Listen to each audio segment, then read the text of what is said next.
Halo, selamat pagi pemirsa, apa kabar Anda di pagi hari ini? Senang sekali saya Heri Oron kembali menjumpai Anda dalam Berita Papua. Sejumlah informasi dan berita aktual telah kami sajikan dalam tim redaksi kami. Berikut 3 berita utama yang akan kami sajikan untuk Anda.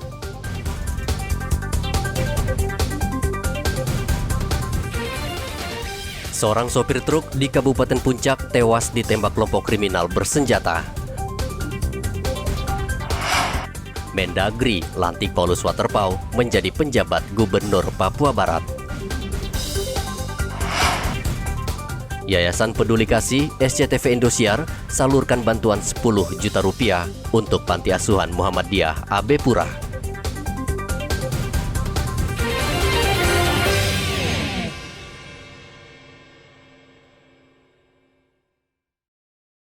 Seorang sopir truk tewas ditembak kelompok kriminal bersenjata di Ilaga, Kabupaten Puncak, Sabtu lalu. Nober Palatin yang berusia 31 tahun sempat dinyatakan hilang sehari. Ia akhirnya ditemukan tewas dengan luka tembak di bagian dada dan punggung serta terdapat luka di bagian kepala. Jasad korban dievakuasi ke Mimika melalui Bandara Moses Kilangin. Ketika tiba, jasad korban disambut puluhan warga suku Toraja, lalu jasad korban dikirim ke Toraja, Sulawesi Selatan. Korban informasinya kena tembakan. Kejadian itu pada saat beliau pagi-pagi membawa trek untuk mengambil material di Kali Ilame. Sampai di Kali Ilame, beliau turun dari trek, tiba-tiba ada 2 kali bunyi tembakan. Selanjutnya ada bunyi tambahan tembakan lagi. Dan setelah dicari, korban sudah tidak ada. Jadi diperkirakan mungkin setelah kena tembak, dia hanyut di punggung dan di perut pinggang.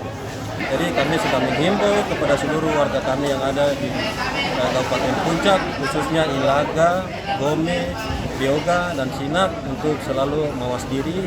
Dan kalau bisa sejujurnya menyelamatkan diri turun ke lapangan.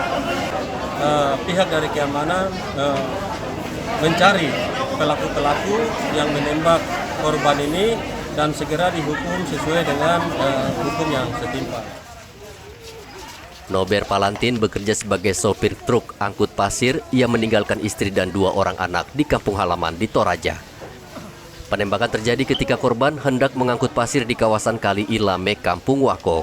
KKB kerap menyerang warga sipil yang sebagian besar pendatang. Dari Mimika, Papua, Igobat Momolin melaporkan.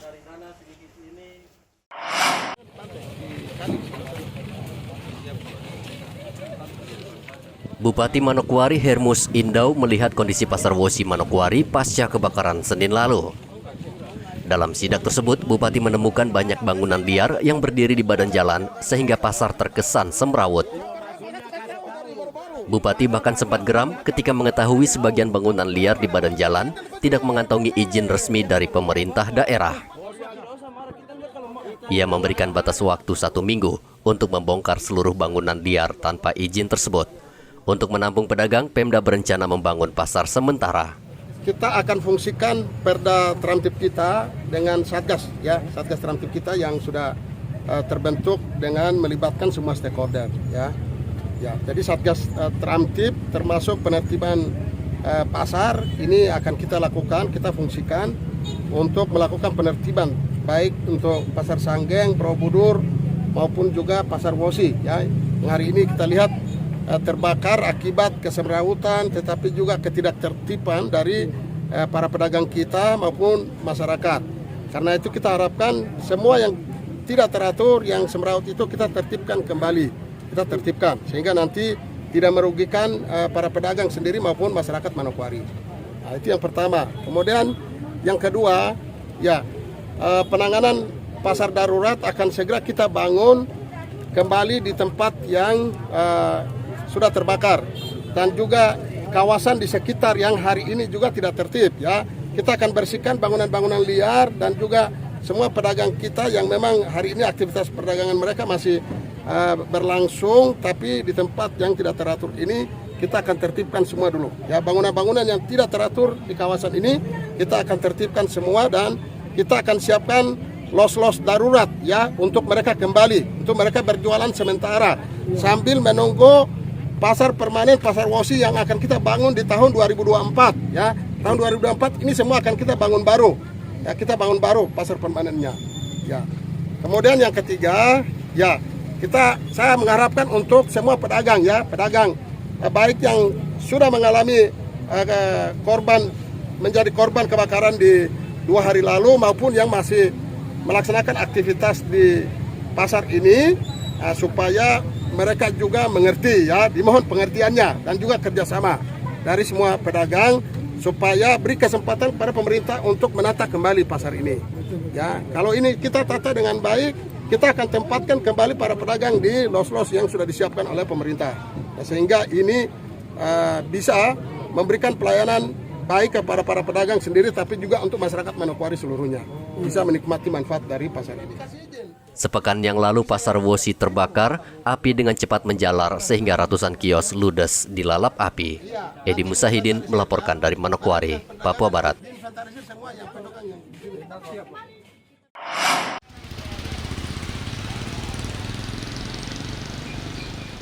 Mendagri Tito Karnavian melantik Paulus Waterpauw menjadi penjabat Gubernur Papua Barat di Aula Kantor Kemendagri, Jakarta, Jumat lalu. Selain Paulus Waterpauw, ada 4 penjabat gubernur yang juga dilantik bersamaan oleh Mendagri. Pelantikan kelima penjabat gubernur tersebut berdasarkan Kepres nomor 50 tentang pengangkatan penjabat yang ditandatangani Presiden Republik Indonesia 9 Mei lalu. Selain Gubernur Papua Barat, kelima penjabat gubernur lainnya diantaranya Gubernur Banten, Gorontalo, Sulbar, dan Kepri. Pelantikan kelima penjabat gubernur ini untuk mengisi masa kekosongan jabatan karena berakhirnya masa jabatan Gubernur Domingus Mandacan dan Muhammad Lakotani.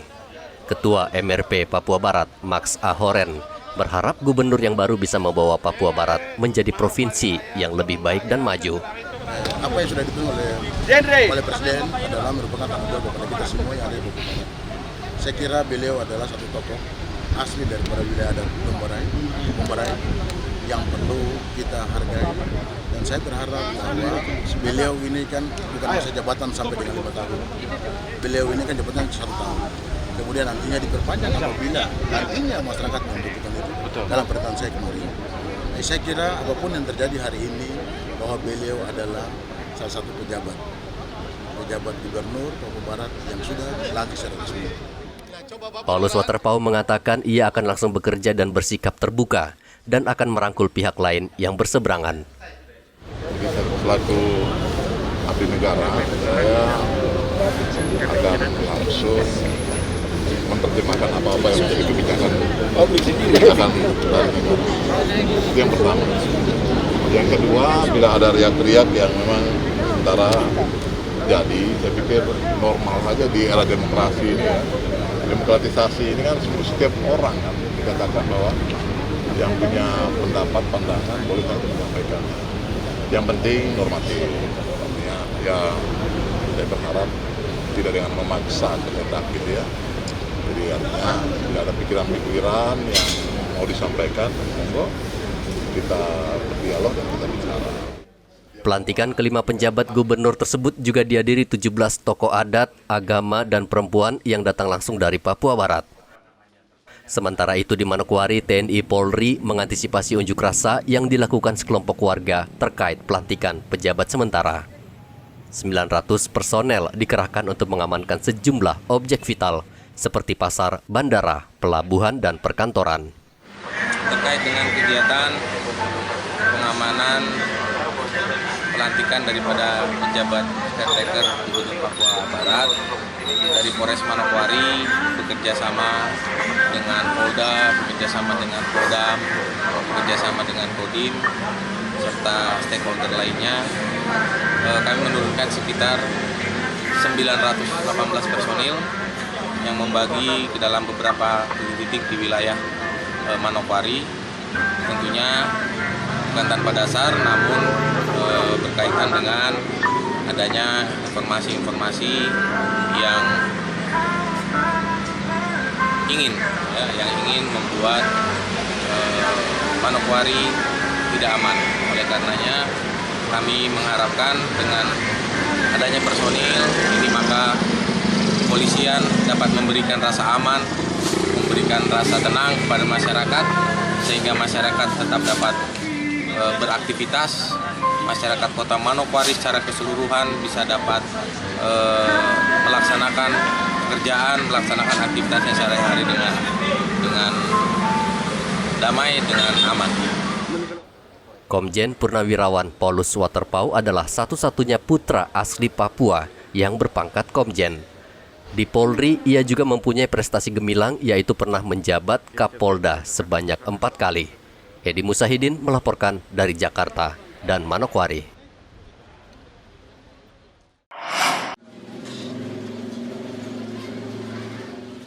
Ribuan calon siswa mengikuti tes psikologi di 19 sekolah yang dilangsungkan di Kabupaten Manokwari Sabtu lalu. 1.281 pemuda ini mendaftar menjadi polisi penerimaan tahun 2022. Kabag Pengendalian Personel Biro SDM Polda Papua Barat AKBP Dadang Kurniawan Winjaya mengatakan setelah tes psikologi selesai, pekan depan akan berlanjut ke tes akademik. Adapun hari ini tadi ada sedikit kendala jaringan sehingga agak tertunda, sehingga pelaksanaannya tadi baru dilaksanakan sekitar jam 10. Jadi untuk gelombang kedua nanti akan dilaksanakan mundur.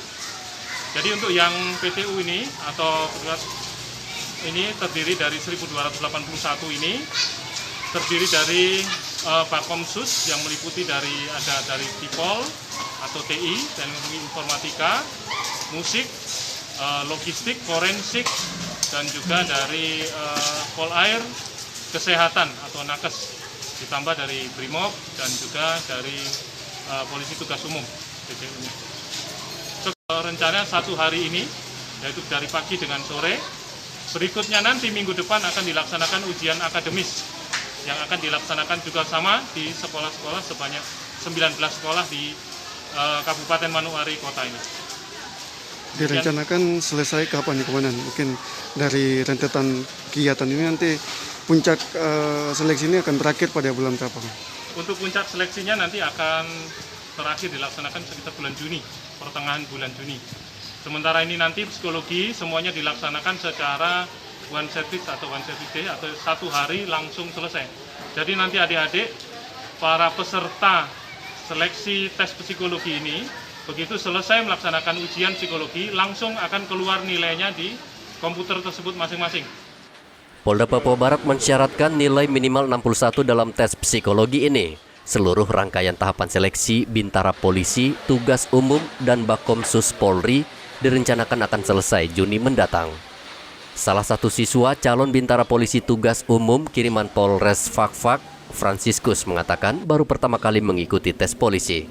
Ia berharap apa yang didoakan selama ini bersama dengan rekan-rekannya dari Polres Fakfak bisa terkabul, sehingga bisa melangkah ke tahap tes selanjutnya. Saya di sini baru pertama kali mengikuti tes psikotes. Jadi bagi teman-teman semuanya banyak berdoa yang untuk jangan ragu-ragu untuk mengikuti tes ini. Tetap optimis ya untuk tetap lanjut pada tahapan berikutnya. Tetap optimis ya untuk lanjut ke tahapan berikutnya. Setelah dinyatakan lulus dan terpilih, para calon Bintara Polri akan menjalani pendidikan selama 5 bulan. Edi Musahidin melaporkan dari Manokwari, Papua Barat.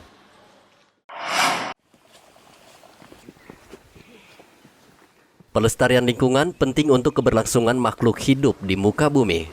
Kepedulian ini juga ditunjukkan prajurit Satgas Yonif Mekanis Rider 412 Kostrat yang bertugas di daerah rawan.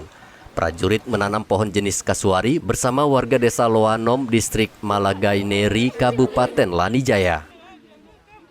Penanaman pohon itu cukup menguras tenaga karena untuk menuju ke lokasi kegiatan penanaman pohon, prajurit harus berjalan kaki menyusuri jalan setapak menembus pedalaman. Pada kesempatan kali ini, kesempatan berbahagia ini, kami dari Satgas Yonif Mekanis Rider 412 Kostrat melaksanakan kegiatan penanaman pohon serentak dengan masyarakat di distrik Malagaineri. Penanaman pohon ini sejumlah 412 yang kami artikan bahwa Satuan 412 bukan hanya mencintai warga masyarakat Papua, namun juga mencintai lingkungan di tanah Papua. Kami sebagai Satgas membawa kedamaian di sini dan membawa kesejahteraan bagi Papua. Atas nama saya sebagai Sekretaris Distrik Malagaineri, dengan anggota Kostrat 412. Kami sudah sama-sama dengan tanaman pohon. Banyak terima kasih Bapak Batalion sudah bersama-sama dengan rakyat distrik Malaganeri. Terima kasih Kostrat. Dan Satgas juga berpesan agar menjaga dan merawat bibit pohon yang baru saja ditanam agar bisa dirasakan anak cucu. Arthur melaporkan dari Lani Jaya.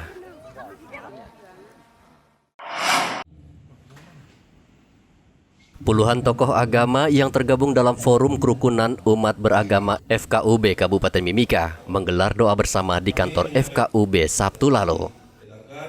Doa bersama dengan tema tentang toleransi dan kerukunan antar umat beragama dilangsungkan dengan melibatkan pemerintah daerah. Selama ini masa Paskah dan Hari Raya Idul Fitri berjalan aman dan damai, kendati diwarnai gejolak dan aksi demo di beberapa daerah, namun di Kabupaten Mimika tetap aman. Wakil Bupati Mimika Johannes Retop mengatakan doa bersama ini menunjukkan toleransi umat beragama di Mimika tinggi. Kita bisa melaksanakan semua ibadah itu tanpa keterbatasan yang luar biasa. Orang Kristen bisa melaksanakan Paskah sampai pasang tenda-tenda di luar di mana-mana, karena orang Kristen banyak yang suka napas, Pak. Dapat sembahyang untuk napas. Pemilu kalau napas, Natal dan Paskah saja kalau ada kalau tidak, oh hilang. Jadi dia sedih. Kemarin luar biasa. Semua orang hadir di gereja, semua begitu sukacita orang melaksanakan. Pada saat Idul Fitri ternyata saya lihat patroli dalam di mobil nyaman. Ternyata memang semua masjid penuh, di lapangan juga penuh. Ini kita puji Tuhan bahwa semua bisa melaksanakan dengan baik dan pemerintah bisa memberikan rezeki ini dengan kita sehingga kita bisa sukacita. Dan hari ini juga tahun yang istimewa, tahun ini juga istimewa, Paskah dan Idul Fitri itu berbeda. Sehingga apresiasi luar biasa saya sampaikan kepada FKUB yang melaksanakan acara syukuran Paskah dan halal bihalal secara sekaligus kita bisa lakukan luar biasa, sehingga kita tetap berjuang bersama bagaimana kita bisa menciptakan apa yang disampaikan dalam tema kita ini. Kita mantapkan toleransi kita antar umat beragama yang ada di Kabupaten Mimika. Saya percaya kalau soal umat kerukunan toleransi antar umat beragama di Mimika, Pak Ketua MUI, itu benar. Kita sudah cukup baik. Kita sudah buktikan relawan-relawan ini hadir. Terima kasih banyak juga kalian semua karena bisa menjaga bekerjasama dengan FKUB, TNI Polri, sehingga bisa menjaga situasi orang beribadah mulai dari Paskah, Idul Fitri, semuanya dengan Ia juga berharap pemerintah memberikan penghargaan kepada pemerintah daerah Mimika sebagai kota toleransi. Dari Mimika, Papua, Igobat Momolin melaporkan.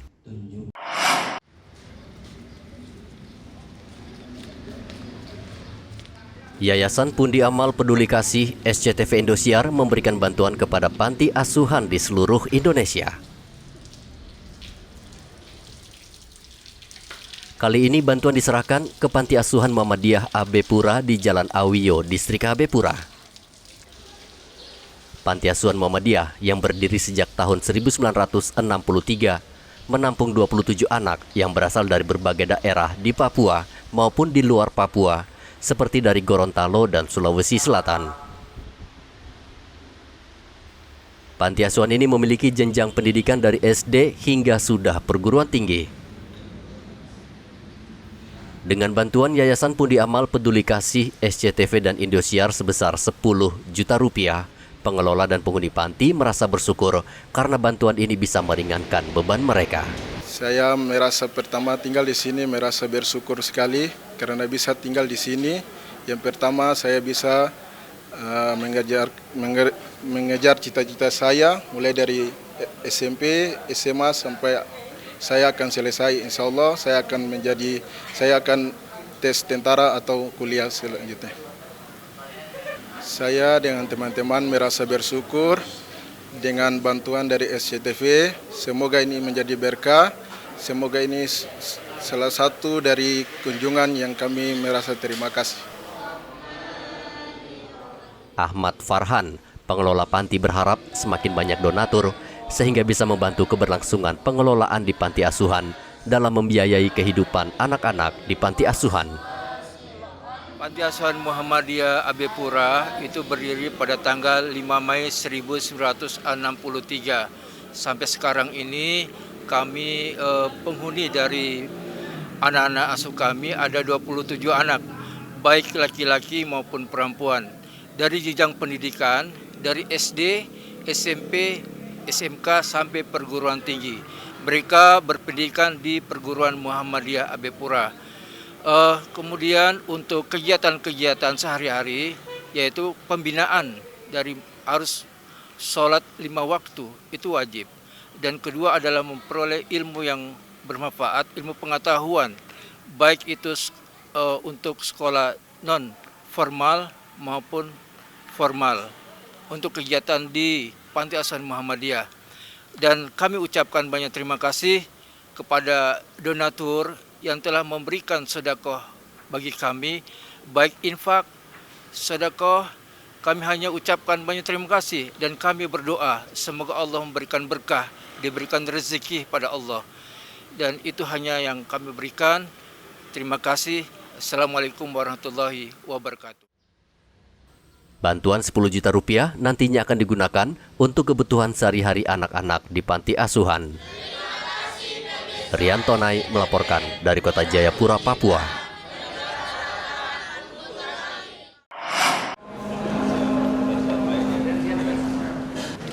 Kodam 17 Cendrawasih menggandeng Palang Merah Indonesia menggelar bakti sosial donor darah dan pembagian sembako bagi para pejuang veteran, anak yatim, dan wakamuri Sabtu lalu. Donor darah untuk menambah stok darah di PMI dengan menargetkan 300 kantong darah. Kegiatan ini diikuti ratusan prajurit dan polisi. Kasdam 17 Cendrawasih Brigjen Wisnu Graha mengatakan bakti sosial ini sangat membantu PMI menjaga stok darah yang sangat diperlukan bagi masyarakat.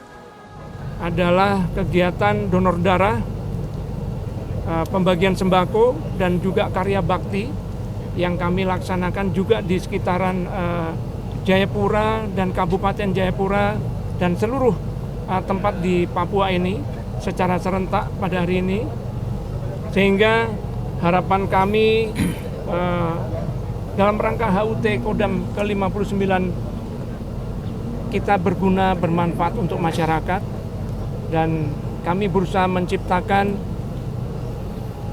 Papua ini damai, sehat, dan sejahtera.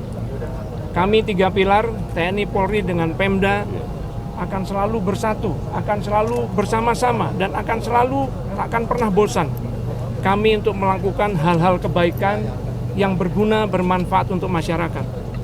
Kenapa begitu? Papua adalah bagian dari NKRI. NKRI juga ada di Papua. Kita akan menghadirkan negara ada di sini, sehingga kita akan tercipta bahwa Papua akan semakin damai, semakin sehat, dan semakin sejahtera. Ketua PMI Kota Jayapura Rustan Saru mengatakan PMI membutuhkan darah per bulan mencapai 1.800 kantong darah, sementara yang donor sukarela sulit didapat. Ya, kurang lebih pendonor hari ini akan melakukan gerakan sosial. Nah, kami apresiasi kenapa? Karena di Kota Jayapura ini darah kita sangat butuh sekali. Per bulan kita butuh 1.600 sampai 1.800 kantong darah. Sementara yang donor sukarela seperti hari ini itu sulit kita dapatkan.